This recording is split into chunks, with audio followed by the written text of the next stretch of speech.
வணக்கம் நண்பர்களே. 100 days of workout சேலஞ்சில் day 12 no money no gym with டிசிப்ளினோட நம்ம டே 12 சக்ஸஸ்ஃபுல்லாக ஸ்டார்ட் பண்ணியாச்சு. இன்றைக்கி எங்கள் காலேஜில் ஒரு பொங்கல் செலிப்ரேஷன் வச்சுருந்தாங்க. அதனால் டான்ஸ் ப்ராக்டிஸ் பண்ணி டான்ஸ் ஆடிருந்து ஒரு சின்ன வீடியோ கிளிப்பாக அப்லோட் பண்ணியிருக்கேன். அந்த ப்ளூ கலர் ஷர்ட் போட்டு ஆடிட்டு இருக்கேன். எப்படி ஆடிருக்கேன்னு கமெண்ட் பண்ணுங்கள் நண்பர்களே. அப்புறம் நம்ம ஈவினிங் வந்தாச்சு. வந்தோடனே நம்ம டேரெக்டாக எக்ஸசைஸ் பண்ண ஆரம்பிச்சாச்சு எப்போதும் போல். ஃபஸ்ட்டு புல்லப் தான் நண்பர்களே. புல்லப் வந்து 3 செட்டு 5 ரெப்புன்னு 5 தான் போடுற நண்பர்களே. 15 புல்லப்ஸ் எடுத்தேன். அதுக்கப்புறம் டேரெக்டாக புஷ்அப் போயிட்டோம். புஷ்அப் வந்து 5 செட்டு 10 ரெப்னு 50 புஷ்அப்ஸ் எடுத்தோம். புஷ்அப் எடுத்துகிட்டு க்ரன்ச்சஸ் பண்ணோம். அடுத்து க்ரன்ச்சஸ் வந்து 5 செட்டு 10 ரெப்னு 50 க்ரன்ச்சஸ் எடுத்தோம் நண்பர்களே.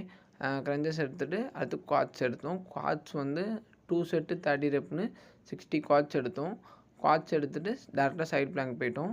சைட் பிளாங்க் ஒரு 1.5 நிமிஷம் சைட் பிளாங்க்கு ஃபுல்லாக எடுத்தாச்சு நண்பர்களே. இதே மாதிரி நம்மளோட ஒர்க் அவுட் சேனலில் ட்ராவல் பண்ணால் நம்மளை மறக்காமல் சப்ஸ்கிரைப் பண்ணிக்கோங்க. முடிஞ்ச அளவு வீடியோக்கு லைக் பண்ணுங்கள், ஷேர் பண்ணுங்கள். ஒரு ஊரில் ஒரு நரி அதோட கதை சரி. பாய் நண்பர்களே.